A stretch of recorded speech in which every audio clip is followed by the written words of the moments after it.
오늘은 심판과 구원이란 제목으로 말씀의 은혜를 나누겠습니다. 이제 오늘로 해서 우리가 마태복음 24장부터 다루어왔던 이 종말에 관한 말씀을 마무리 지으려고 합니다. 그래서 오늘 말씀의 주제가 심판입니다. 이 심판이라는 주제는 제가 이제 이 종말에 대한 이야기를 쭉 말씀을 나누면서도 제 마음속에서 늘 이제 고민하면서 묵상했던 주제 중에 하나예요. 왜냐하면 결국 우리 이 종말의 최종적인 결론은 심판으로 이루어지기 때문입니다. 여러분, 우리의 신앙이 참 믿음인지 거짓 믿음인지 판가름 나는 때가 언제예요? 마지막 날 그 하나님의 심판대 앞에 섰을 때 그 믿음이 판결 나는 거거든요. 그래서 이 심판을 통과해야지만 이제 저 영원한 천국에서 복락을 누리며 사는 거예요. 나는 내 마음대로 통과했다라고 생각하면 될까 안 될까요? 이거 되게 위험한 생각이에요. 그래서 우리가 이걸 잘 점검해야 되는 거예요. 마치 이와 같은 거예요. 지금 이제 우리 학생들 중간고사 기간이잖아요. 그죠? 이 심판의 판결의 기준이 잘 우리가 정립이 안 돼 있으면 이게 문제가 생긴다는 게 이런 거거든요. 예를 들어서 중간고사 기간에 내일 시험이 이제 영어 시험을 봐요. 근데 집에서 열심히 수학 공부만 해가지고 간 거야. 수학 시험인 줄 알고. 그럼 어떻게 되는 거예요? 망치는 거죠. 마치 이와 같은 거예요. 그래서 우리가 심판의 기준에 대해서 성경에 말씀하고 있는 것들을 잘 이해해야 되고 또 잘 배워야 될 줄로 믿습니다. 그래서 우리가 기존적으로 우리 기본적인 이 심판에 대한 개념들은 우리 성도님들이 많이 목사님들을 통해서 기존에 들어왔던 말씀들이 있어서 어느 정도 알고 계실 거예요. 그런데 좀 더 오늘은 그 부분들을 명확하게 정리하려고 합니다. 저도 말씀을 준비하면서 이 심판에 대해서 좀 모호했던 그런 내용들을 다시 점검하는 그런 시간들이 되어서 저한테도 되게 좋았거든요.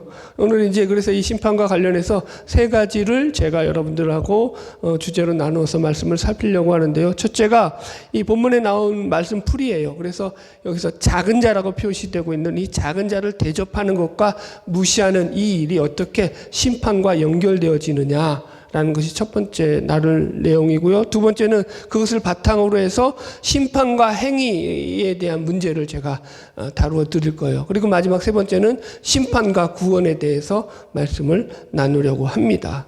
첫 번째 주제, 이 작은 자를 대접하는 것과 무시하는 것에 대한 내용이에요.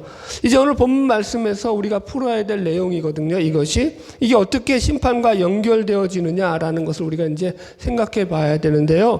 본문에 보면은 임금이 양과 염소로 묘사되고 있는 의인과 악인들을 심판하는데, 의인들은 그 우편에 두고 악인들은 그 좌편에 두어서 이제 판결을 내리는 거예요. 그래서 의인들을 판결할 때 그들이 작은 자로 대표되어지는 이런 이 부류의 사람들을 대접했다라는 것을 이제 그들에게 상을 주는 이유로 이 임금이 이야기를 하거든요. 한번 말씀 볼까요? 마태복음 25장 34절로 36절을 우리 한번 쭉 읽어볼게요. 같이 읽읍시다. 시작. 그때에 임금이 그 오른편에 있는 자들에게 이르시되, 내 아버지께 복받을 자들이여, 나와 창세로부터 너희를 위하여 예비된 나라를 상속받으라. 내가 줄일 때에 너희가 먹을 것을 주었고, 목마를 때에 마시게 하였고, 나그네 되었을 때에 영접하였고, 헐벗었을 때에 옷을 입혔고, 병들었을 때에 옥에 갇혔을 때 와서 보았느니라. 여기 보면 이제 그래서 이 의인으로 지칭되는 이들이 행한 선행의 6가지가 나오죠. 내가 줄일 때 먹을 것 줬다, 목마를 때 마시게 하였다, 나그네 되었을 때 영접하였다, 헐벗었을 때 옷을 입혔고, 병들었을 때 돌보았고, 옥에 갇혔을 때도 와서 보았다. 이렇게 해요. 그래서 여기서 이제 이 작은 자들로 대표하는 6 부류의 사람들이 나와요, 여러분들. 그들에게 이 의인은 자비와 구제와 선행을 베풀었다, 이 얘기잖아요. 그죠? 그래서 이제 이 6가지 부류의 사람들을 정리해 보면은 첫 번째가 줄인 자, 두 번째가 목마른 자, 세 번째가 나그네, 네 번째가 헐벗은 자, 병든 자, 마지막이 옥에 갇힌 자, 이렇게 나와요. 그래서 이들을 작은 자라고 이제 주인이 말해요. 여기 40절 한번 볼까요? 같이 읽어봅시다. 시작.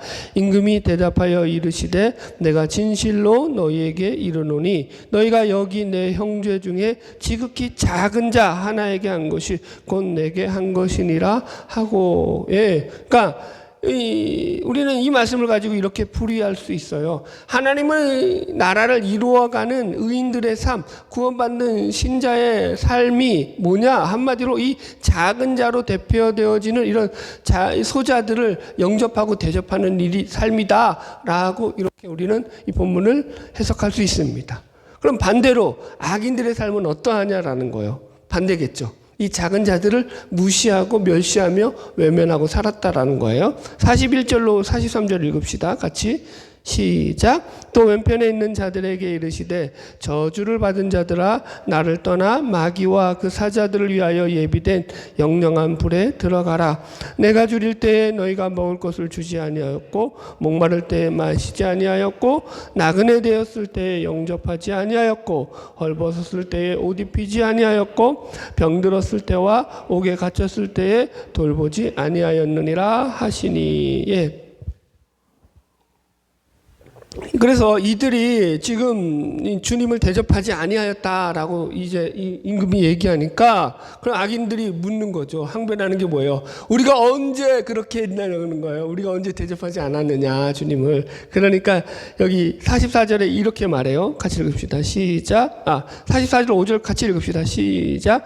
그들도 대답하여 이르되 주여 우리가 어느 때에 주께서 줄이신 것이나 목마르신 것이나 나그네 되신 것이나 헐벗으신 것이나 병든 것이나 옥에 갇히신 것을 보고 공량하지 아니하더이까. 이에 임금이 대답하여 이르시되 내가 진실로 너희에게 이르노니 이 지극히 작은 자 하나에게 하지 아니한 것이 곧 내게 하지 아니한 것이니라 하시리니. 그죠 여러분들? 그러니까 악인들은 이런 거예요. 자기 나름대로는 행함이 있었어요. 그러니까 선을 행했다고 봐야 돼요. 그게 아예 없었다는 게 아니라 하나님 앞에서 그것이 하나님이 귀하게 보는 그런 행위가 되지 못했다라고 우리가 풀이할 수 있는 거예요. 그래서 여기서 이 작은 자들을 무시하고 외면하는 삶의 양식이 바로 악인들이 살아가는 하나님께 징계를 받고 진노에 처해지는 사람들의 대표적인 삶의 양식이다.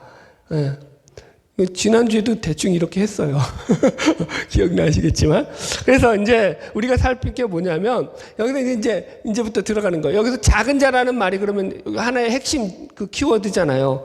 원어로 이 작은 자가 뭐냐면은, 그 뜻이 아주 작은 거예요. 우리가 이 영어로 마이크로 있죠. 네. 마이크로소프트사인가 뭐 하여튼 그런.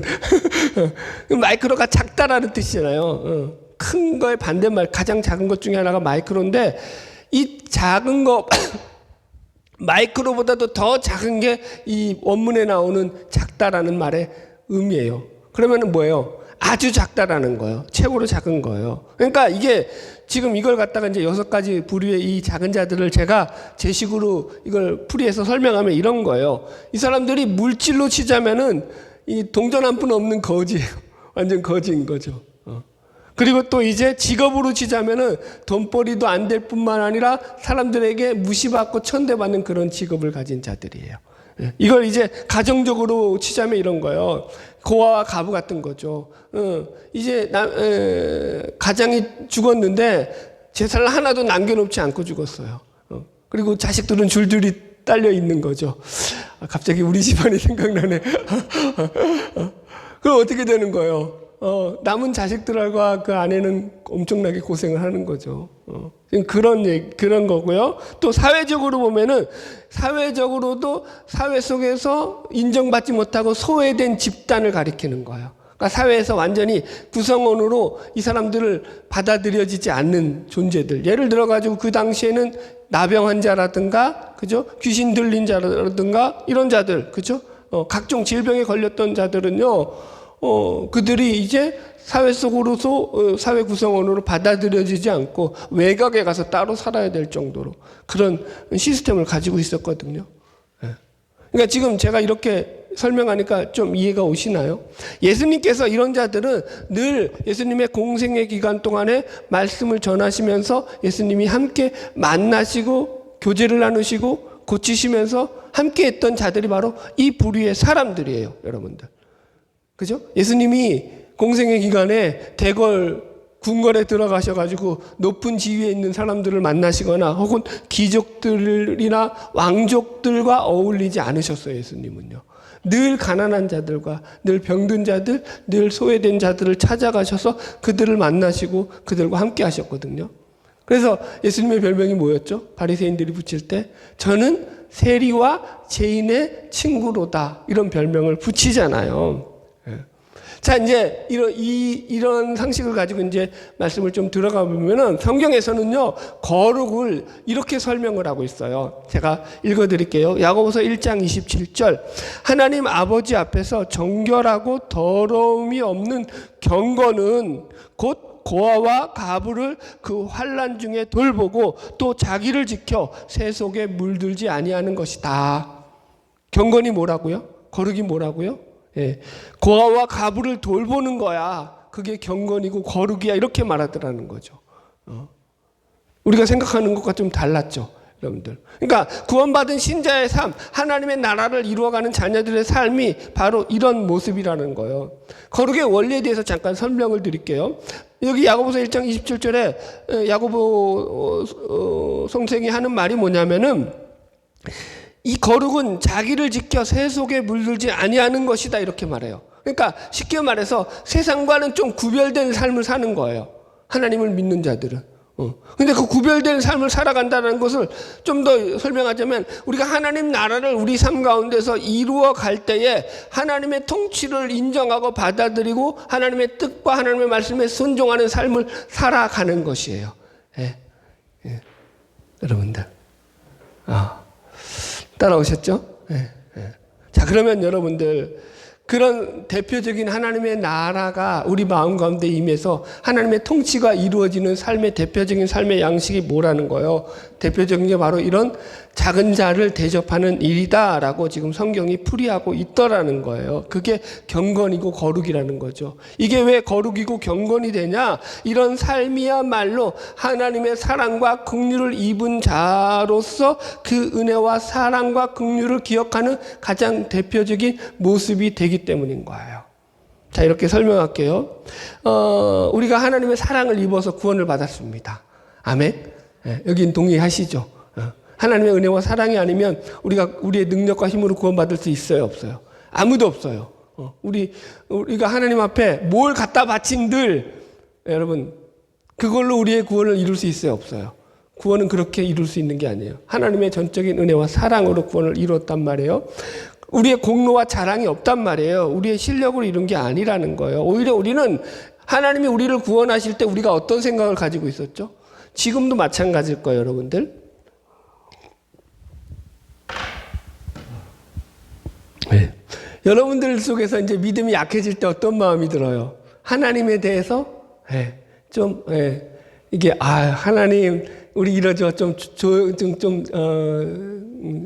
격 있는 표현으로 합시다. 맨날 너무 격 없이 하니까 하나님 왜 이러십니까? 하나님. 자식들이 부모한테 하듯이 하는 거죠. 아버지 왜 이러세요? 이러면서. 그죠? 우리가 하나님에 대해서 만족스럽지 않을 때가 많잖아요.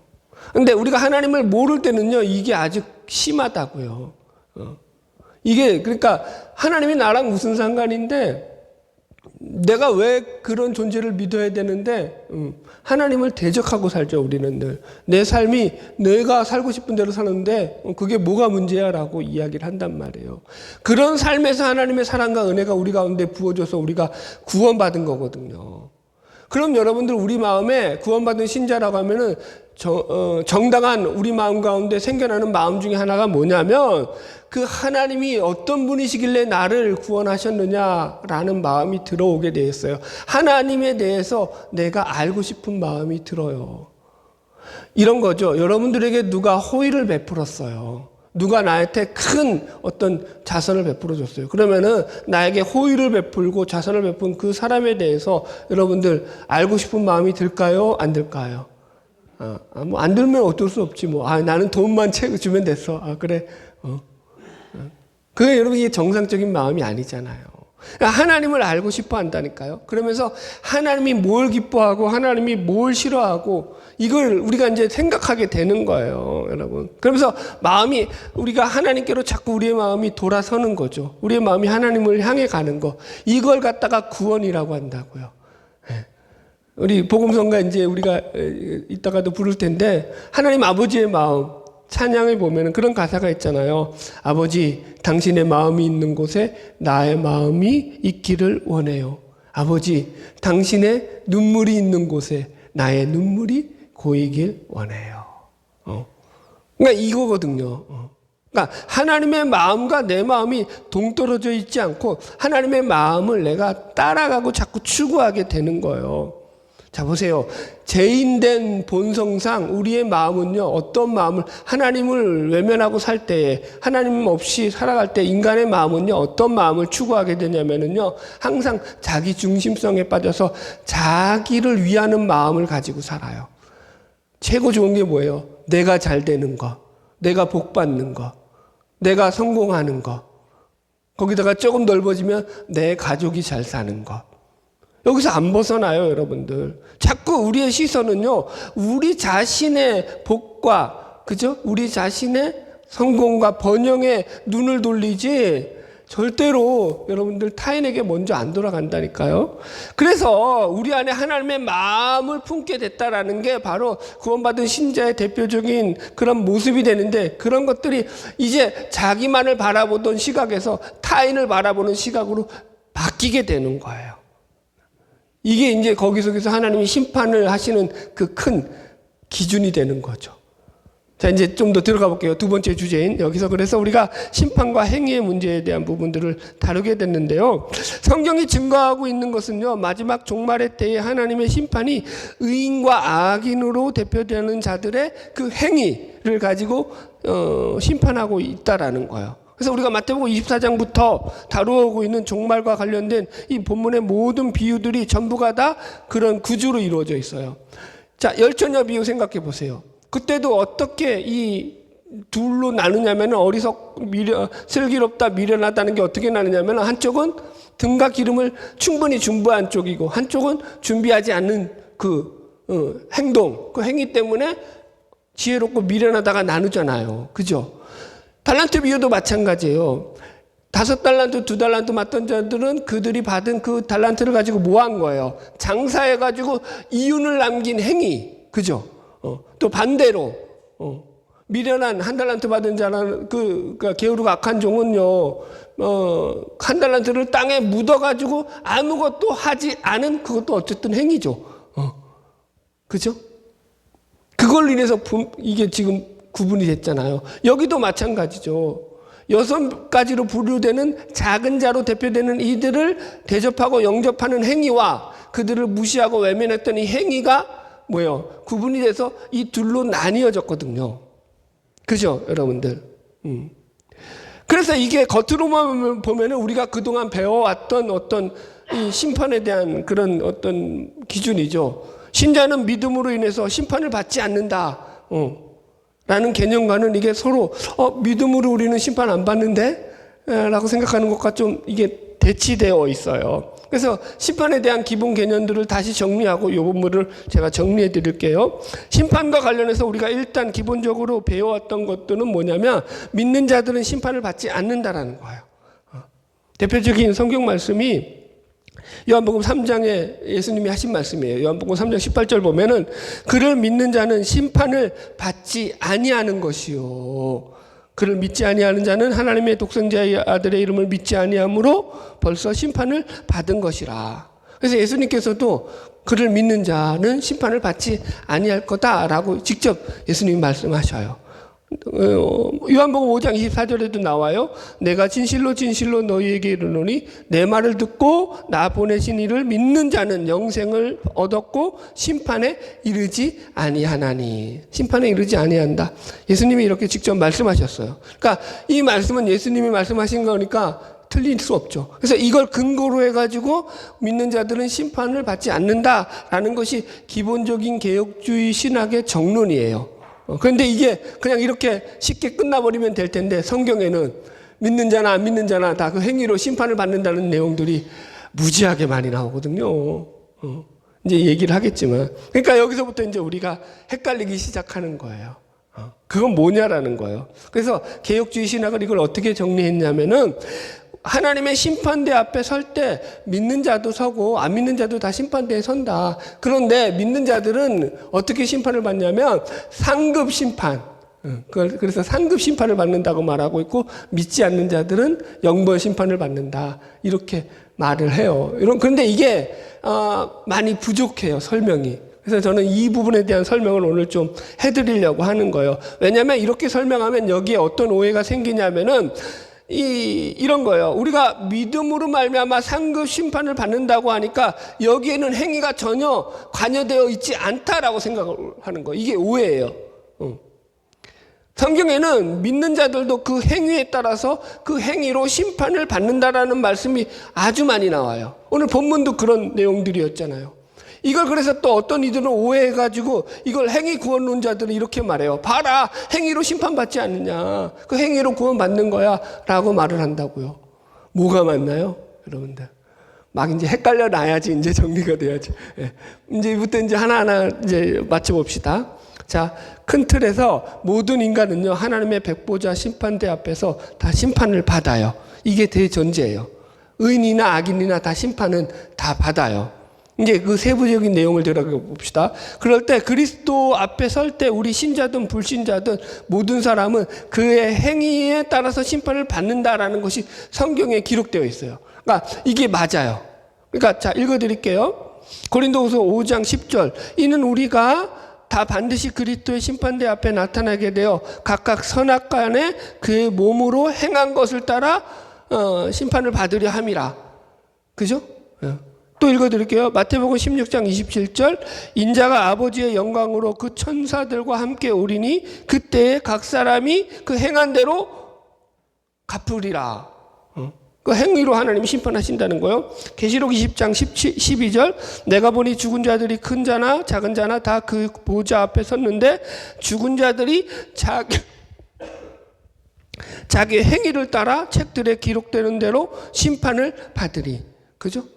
죽은 자들이요, 의인이나 악인이나 다 상관없이 모든 자들이 다 그 책들에 기록된 대로 심판을 받는다는 거예요. 또 계시록 22장 12절. 보라, 내가 속히 오리니 내가 줄 상이 있어 각 사람에게 그가 행한 대로 갚아주리라. 이렇게 성경은 누가 믿든지 안 믿든지 간에 그건 둘 차치치고 모든 인간은 다 그 행위를 가지고 하나님 앞에 이렇게 심판을 받는다라고 여러 곳에서 얘기를 해요. 그러니까 이걸 또 잘못 이해해가지고 앞에서도 말씀드렸듯이 행위로 심판을 받는다고 해가지고 이게 행위 구원론으로 가면 안 되겠죠. 그래서 우리가 말씀을 잘 배워야 되는 거예요. 자, 두 번째 전제가 뭐냐면 그래서 심판대 앞에서 받는 신자의 행위는 그 믿음에 대한 공적 증거들이다라는 거예요. 이제부터 잘 배우셔야 돼요.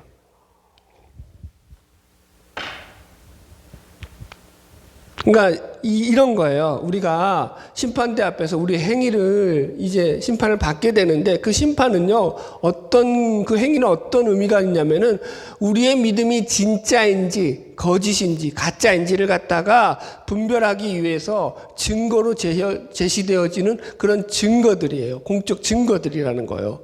그래서 이 행위는 믿음의 공적 증거로서의 행위다라고 말을 해요. 네. 눈에 보이지 않는 믿음에 대한 공적이고 외적인 증거로 나타나는 변화된 삶으로서의 행위를 말하는 거예요. 그러니까 이 행위는 구원의 근거가 아니라 그러니까 믿음의 증거가 된다고요. 예. 어렵죠? 근거가 아니라 뭐라고요? 증거다. 예. 성경에 이런 얘기들이 아주 많이 나와요. 제가 제일로 그러니까 이 말을 강조했던 사람 중에 하나가 예수님의 동생이었던 야고보거든요. 이 야고보 선생은요, 그 야고보서를 보면은요, 믿음이 없는 행동에 대해서 아주 강하게 질타를 하죠, 신자들의. 그래서 심지어 행함이 없는 믿음은 죽은 믿음이다라고까지 이야기를 해요, 여러분들. 그러니까 야고보 선생이 강조하는 핵심이 뭐냐 하면은 신자의 행함은 그 믿음의 가장 중요한 증거가 된다라는 거예요. 행함이 없는데 그 믿음을 내가 참 믿음이다라고 말하는 거는요, 그거 참 위험하다라는 거죠. 보세요. 우리가 구원론에서도 배웠지만 은혜와 더불어서 믿음도 하나님의 선물이에요. 그죠? 믿음이 뭐라고요? 하나님의 선물이다. 우리가 믿는 것이지만 그럼에도 불구하고 그 믿음의 주도권은 우리에게 있어요. 하나님께 있어요. 하나님께 있어요. 그래서 여기서 참 믿음이냐 거짓 믿음이냐라고 갈리게 되는 거거든요. 그래서 참 믿음으로 행한 것이면 그것이 하나님의 인도하심을 따라서 우리가 그 행하는 모든 행위가 되는 거예요. 자기 의를 쫓지 않는다고요. 자기 선함을 쫓지 않는다고요. 자, 이렇게 설명할게요. 똑같은 행위임에도 불구하고 전혀 다른 판결이 날 수 있다. 똑같은 행위예요.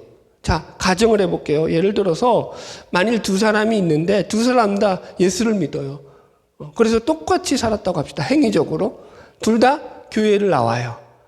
둘 다 주일을 예배를 드려요. 둘 다 11조를 드리고요. 둘 다 교회 직분을 받아서 교회 봉사를 했어요.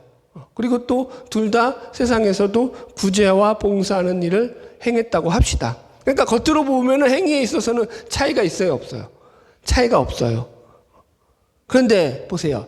그 행위가 한쪽에서는 자기 의를 따라서 행한 것이고 한쪽에서는 믿음을 따라서 행한 것이다 라고 했을 때 그걸 누가 분별할 수 있어요? 우리는 분별이 돼요, 안 돼요? 우리는 안 돼요. 그런데 하나님은 그게 분별이 되시죠, 안 돼요? 분별이 되시죠. 그러면 똑같은 행위임에도 불구하고 판결은 어떻게 되는 거예요? 완전히 다른 판결이 나는 거예요. 막 이게 막 백보자 심판대 얘기하고 막 그냥 그런 얘기하니까 이게 막 감이 안 오시죠. 아, 나랑 그게 아직 먼 것 같은데 뭐 그런 얘기를 하시나? 근데 이게 리얼이에요. 실제로 우리 가운데서 앞으로 우리가 우리의 죽음과 더불어 그분의 백보자 심판대 앞에 갔을 때 벌어지는 거예요. 그러니까 보세요. 심판의 기준이 되는 것이 행위가 아니라고요. 행위를 보지만 그건 증거라고요. 뭘 보는 거예요? 그 행위의 근거가 되는 믿음을 보는 거예요. 믿음. 한마디로 믿음에 초점이 있는 거예요. 행위는 그 믿음이 참 믿음인지를 증거하는 증거에 불과한 거죠.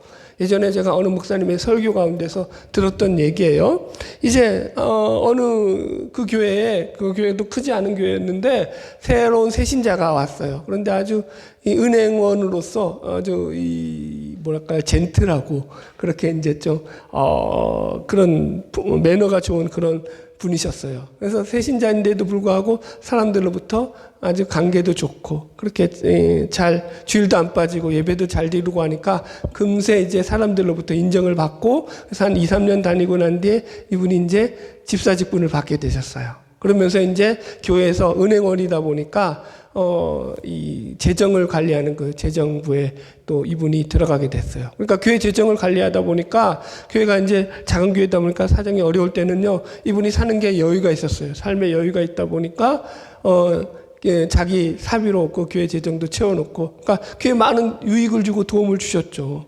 그러다 보니까 이분이 이제 점점 교회에서도 더 사람들로부터 인정받게 되고 그래서 이제 권사도 되고 나중에 시간이 흘러가지고 세월이 흘러서 이제 장로 추천을 받은 거예요. 그래서 장로 피택을 받은 거예요. 근데 이 장로가 되기 하루 전날 밤에 이분이 이제 목사님을 찾아온 거예요. 그리고 양심 고백을 하는 거죠. 목사님, 저는 장로가 될 수 없습니다. 왜 그러시냐고. 그러니까 이제 이 목사님이 깜짝 놀라서 물었죠. 그러니까 이분이 하는 말이 뭐냐면, 목사님, 저는 믿음이 없습니다. 저는 교회를 믿음으로 다닌 것이 아니라 저의 성격과 또 저의 취미와 너무나 잘 맞았기 때문에 이 교회 생활이 저한테 너무나 행복했기 때문에 저는 교회를 다닌 것입니다. 그러니까 교회에서 하는 모든 종교적인 행위들이 자기랑 너무 맞는 거예요. 그래서 코드가 맞다고 하잖아요, 우리가. 그래서 그런 생활들을 즐겁게 했다라는 거예요. 그래서 막 교회에서 집사 직분을 주고 권사 직분을 줄 때는 어쩔 수 없이 이제 거절하기가 뭐하니까 받았다는 거예요. 그런데 장로까지는 아닌데 이렇게 싫더라는 거죠. 그래서 양심선언을 한 거죠. 목사님, 장로 직분까지는 제가 못 받겠습니다. 그렇게 이야기를 했다라는 거예요. 보세요.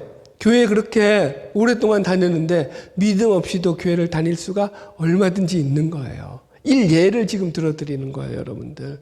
성경에 여러분 그래서 우리가 이렇게 그 근거가 되는 게 겉으로는 행위가 있지만 본질은 그 근거를 믿음을 따지고 있다라는 구절들이 아주 많이 나오거든요. 하나만 예를 들어 볼게요. 로마서 2장 6절 8절을 읽어드릴게요. 로마서 2장 6절 8절.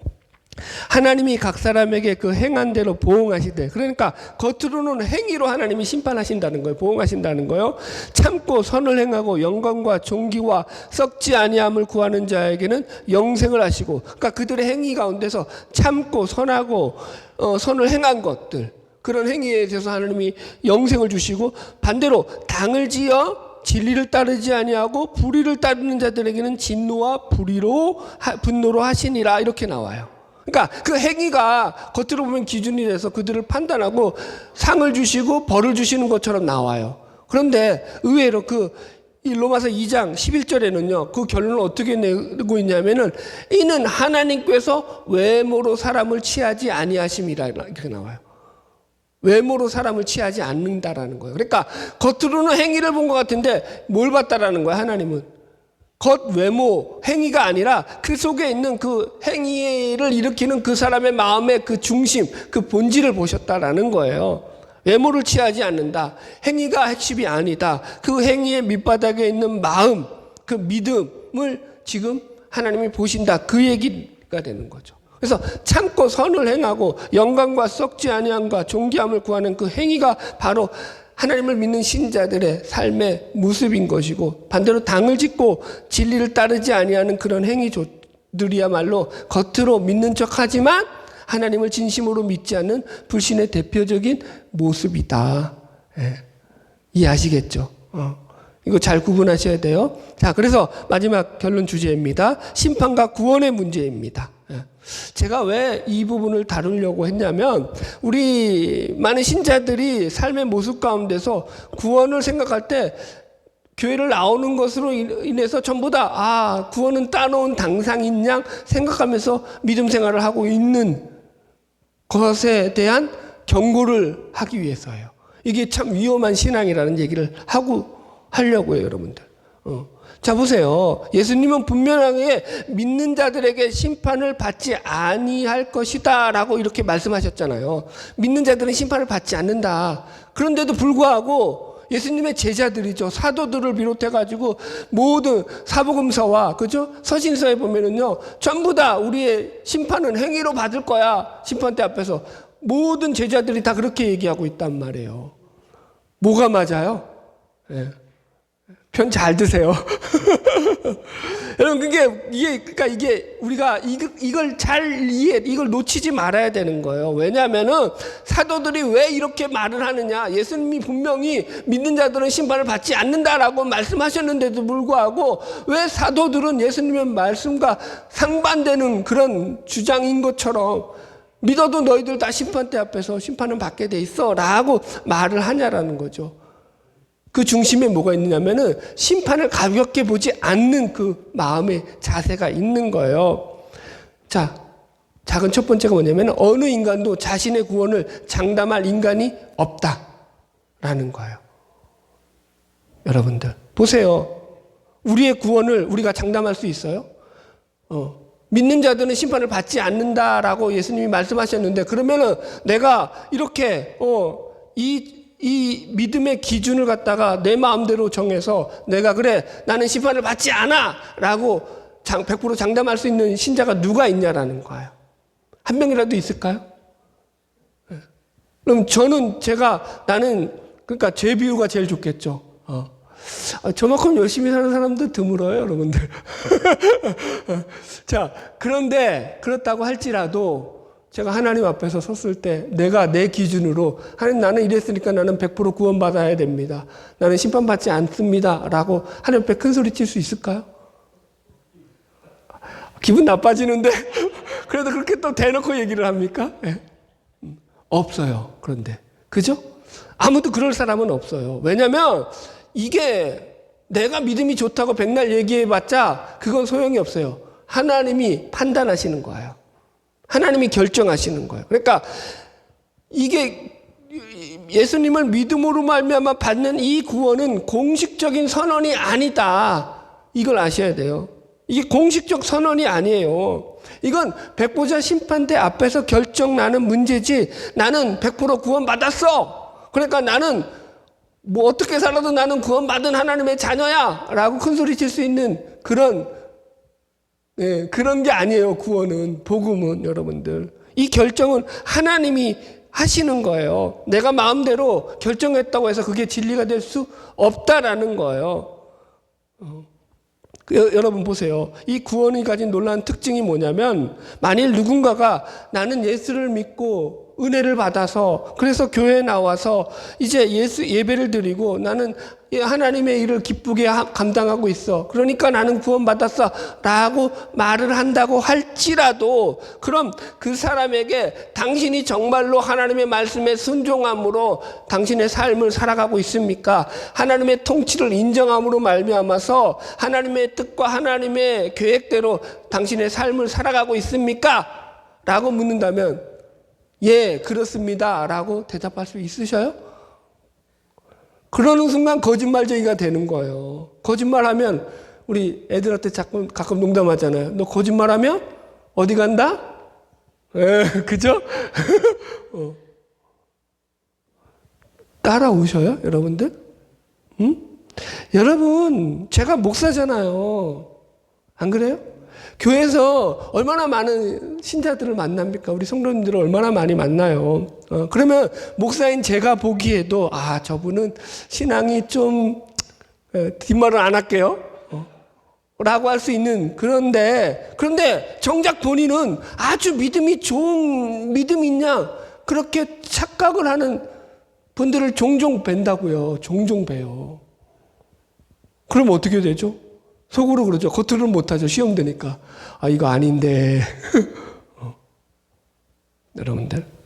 여러분, 구원은 우리의 확신이라든가 자기 만족 혹은 정서적 안정감 같은 것이 아니에요.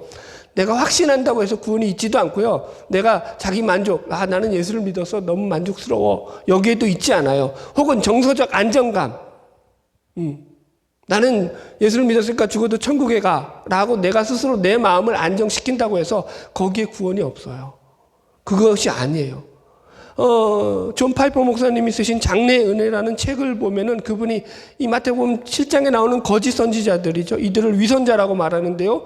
이들이 하나님 앞에서 서서 심판대 앞에서 그들이 주장하는 말도 바로 이렇다라는 거예요. 우리가 주의 이름으로 귀신을 쫓아내고 주의 이름으로 능력을 행하고 주의 이름으로 선지자 노릇했나이다. 내가 평생, 여러분 이런 거죠. 내가 평생 목사로 살았어요, 하나님. 내가 평생 말씀을 전했어요, 하나님. 여러분, 귀신을 쫓아냈다니까요. 능력을 행했다는 거예요. 그 누구 이름으로? 주의 이름으로. 여러분, 그러면 얼마나 마음이 여러분들 안정되겠어요. 하나님이 나와 함께 하시구나. 내가 하나님의 사람이구나. 내가 하나님의 사람이 아니면 귀신이 떠나갈까요? 안 떠나갈까요? 대답 잘하세요. 얼마든지 떠나가요. 착각하시면 안 돼요.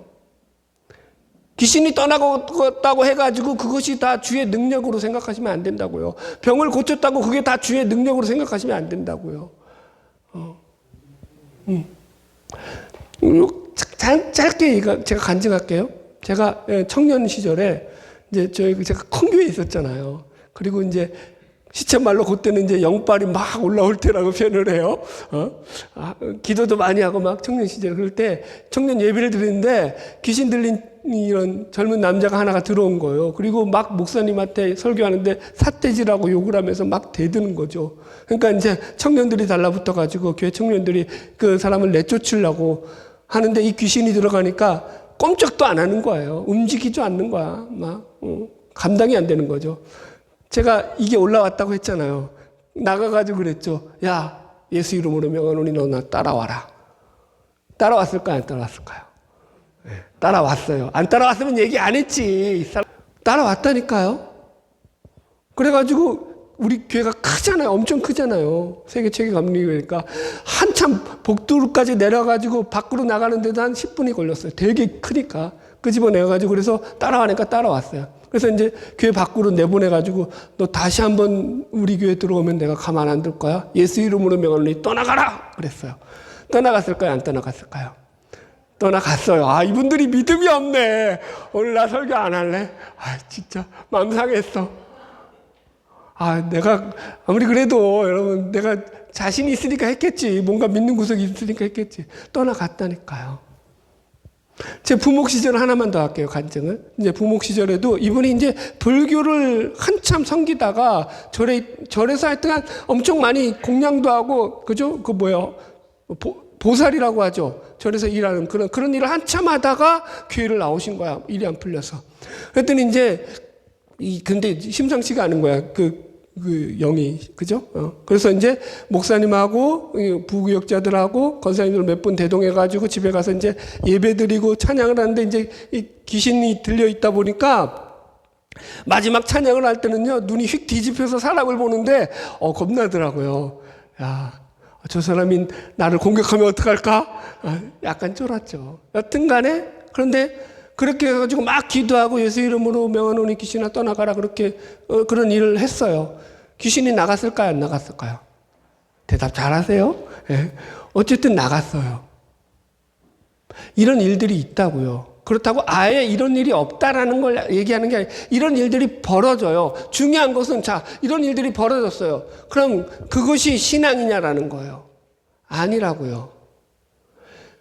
제가 단언컨대 저는 그런 일을 행했다고 해서 제 삶이 변했냐? 안 변했어요.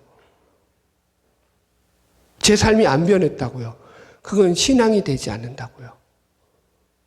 아, 내가 귀신을 쫓아냈네? 자기 우월감에 빠질지언정 내 삶이 그래서 하나님 앞에 더 겸손하게 무릎 꿇고 하나님을 바라보며 하나님의 뜻대로 살려고 내 삶을 몸부림치는 삶의 변화는 일어나지 않았다라는 거예요. 이게 중요한 거라니까요, 여러분들. 신앙이 어디에 있는지를 여러분들 잘 초점 맞춰야 돼요. 그래서 존 파이퍼 목사님은 이 구원하는 믿음에 대해서 이렇게 얘기해요. 이건 단순한 정서적 안정감이 아니다. 지옥이나 악한 세상으로부터의 안전이 아니라 하나님의 아름다움에 대한 만족하는 진정한 휴식이어야 한다. 하나님을 아는 그 기쁨에서 오는 그 만족에서 오는 그 아름다움에 대한 영적인 그 심취에서 오는 그 행복이라고요. 우리가 여행을 가잖아요. 기가 막힌 그 풍경이 있는 그런 자연 환경을 대자연을 접할 때 어떤 마음이 들죠? 마음속에 황홀한 감정이 들죠. 우와. 그죠? 그런 감정과 비슷한 거예요. 하나님의 아름다움을 내 마음속에서 접할 때 그분의 그 놀라움을 내가 발견하게 될 때 거기 속에서 오는 황홀감이 있어야 된다고요. 아름다움의 경험이 있다고요. 그럴 때 기쁨을 가지고 그분 앞에 내가 헌신하는 것이 손해가 아니라는 걸 알게 되는 거예요. 결론입니다. 오늘 우리는 심판과 구원이라는 제목으로 말씀의 은혜를 나눴습니다. 제가 결론적으로 여러분들에게 당부드리고 싶은 말씀은 이거예요. 늘 두렵고 떨림으로 우리의 구원을 이루어가는 자들이 되자. 늘 두렵고 떨림으로 우리의 구원을 이루어가는 자들이 되자. 내가 예수를 믿었으니까 나에게 구원은 따놓은 당상이야. 나 같은 사람이 구원을 안 받으면 누가 구원을 받겠어? 이런 생각은 아주 위험한 생각이다. 내려놓아야 한다. 자, 보세요. 본문에서 핵심적인 그 문장 중에 하나가 뭐냐면은 의인이나 악인이나 다 뭐라고 말하냐면 어느 때에 우리가 그런 일을 하였나이까? 라고 대답을 한다고요. 그죠? 어느 때에 우리가 그런 일을 하였나이까? 계속 반복적으로 나와요. 이게 아주 중요한 키포인트예요. 무슨 말이냐? 의인이나 악인이나 그들의 선행이나 악행을 이들이 의도하고 그래서 그렇게 행한 것이 아니라는 거예요. 의식을 하고 행한 게 아니라는 거예요. 그냥 그게 삶의 모습이었다고요. 삶의 양식이었다라는 거예요. 하나님은요, 우리를 심판하실 때 심판대 앞에서 그 심판하는 특징이 뭐냐면은 우리가 어떻게 의식하고 살아갔던 그 삶을 가지고 심판하는 게 아니라 우리가 의식하지 않고 살고 있는 우리의 삶 이 자체, 이 모습을 가지고 심판하신다고요. 어떤 모습을 가지고 사시느냐라는 거예요. 그죠? 나는 예수 믿었으니까 구원받았어. 할렐루야 만세. 자기 확신 버리세요. 그렇게 가면 안 돼요. 거기엔 구원이 없어요. 두렵고 떨림으로 하나님 앞에 서는 날 그분이 나를 바라볼 텐데 내 삶이 그분 앞에 충족된 삶을 살았는지를 기억하시라니까요. 겸허한 거죠. 이게 구원의 삶입니다. 그래서 구원의 삶이란 우리가 심판의 날을 기억하면서 하루하루를 살아가는 거예요. 구원의 삶이란. 제가 이렇게 견해를 지을게요. 구원이 뭐냐? 하나님을 사랑하십시오. 하나님을 기다리십시오. 그리고 하나님을 갈망하십시오. 하나님을 가까이 하십시오. 하나님을 경외하십시오. 하나님을 바라보시고요. 하나님께 부르짖으며 하나님을 기뻐하세요. 하나님께 피하시고요. 하나님을 의지하세요. 하나님을 신뢰함으로 참으세요. 하나님께 순종하세요. 이것이 구원입니다. 하나님과 연결되어 있지 않으면 그 어디에도 구원의 자리는 없습니다. 바라기는 저와 여러분 모두 주님 오시는 그날까지 이 믿음으로 승리하는 삶을 살아가기를 주님의 이름으로 축복합니다.